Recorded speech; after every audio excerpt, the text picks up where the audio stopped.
Et pour terminer cette discussion générale, Madame Véronique Besse, députée non inscrite pour une durée de 5 minutes. Madame la présidente, Madame la ministre, Monsieur le ministre, Mesdames et Messieurs les députés, chers collègues. En me tenant devant vous aujourd'hui, je suis consciente de la gravité du sujet qui nous occupe. Nous sommes ici pour discuter non pas de l'interruption volontaire de grossesse en tant que telle, mais de sa place dans notre Constitution, le sanctuaire national qui est le fondement même de nos valeurs et de notre identité en tant que peuple français. Précisons les choses, car j'entends déjà les tenants de la pensée unique nous expliquer ici et là que ceux qui s'opposent au texte qui nous est soumis sont contre l'IVG. C'est faux, et je vais m'en expliquer. Cette proposition de loi constitutionnelle visant à graver dans le marbre le droit à l'avortement soulève ô combien la question de sa nécessité. Permettez-moi de m'interroger. Quelle est l'utilité d'inscrire dans notre Constitution un droit qui n'a jamais été sérieusement contesté au sein de notre pays ? À quoi tout cela rime-t-il ? Est-ce là le meilleur usage de notre temps législatif, alors que d'autres sujets de société urgents et criants attendent notre action ? Sommes-nous conscients que nous concentrons notre énergie pour sacraliser un droit qui n'a jamais été réellement menacé ? Non, le droit à l'avortement n'est pas remis en cause. Mais il y a par contre un vrai sujet, chers collègues, dont nous devrions nous saisir. C'est celui de l'accompagnement des femmes qui font face au drame de l'avortement. En effet, s'il y a bien une chose à faire, c'est de soutenir le mieux possible les femmes qui ont eu recours à cet acte de détresse. Avorter n'est pas anodin, tous les témoignages le confirment. Si l'IVG est un droit, cela reste une blessure morale. Par ailleurs, je trouve que c'est assez désolant de vouloir copier aveuglément les États-Unis, pensant que tout ce qui est bon pour eux l'est aussi pour nous. La France, doit-on le rappeler, a sa propre histoire, sa propre identité, desquelles doivent découler des solutions uniques et pas automatiques. Cette loi est inutile et n'est qu'un écran de fumée destiné à occulter des problèmes bien plus pressants. Les Français nous attendent sur d'autres sujets.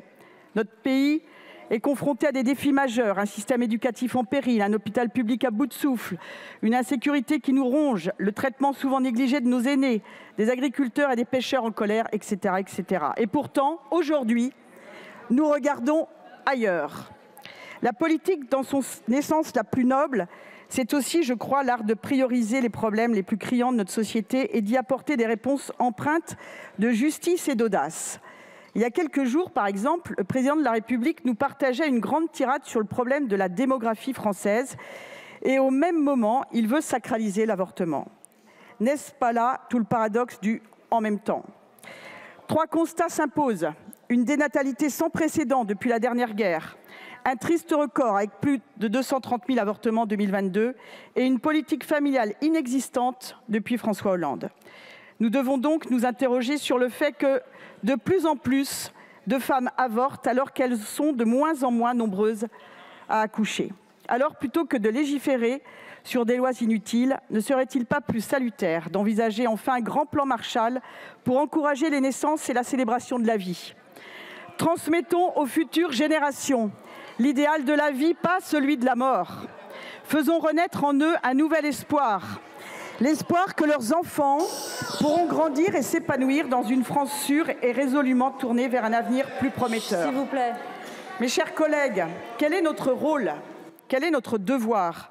Notre devoir en tant que représentants du peuple français est d'agir avec sagesse et prévoyance en accordant la priorité aux enjeux qui façonnent le quotidien et l'avenir de nos concitoyens. Certainement pas en accordant la priorité à des sujets déjà résolus. La Constitution est le socle de notre République. C'est elle qui décide des valeurs fondamentales qui doivent régir notre pays.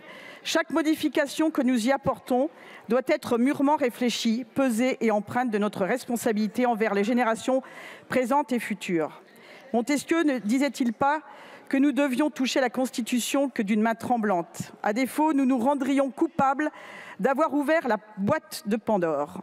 Alors, en toute responsabilité, et convaincu que le socle de notre République ne doit pas être victime des coups de com' de la majorité, je voterai contre cette proposition de loi. Je vous remercie, Madame la députée. La discussion générale est close. J'appelle maintenant l'article unique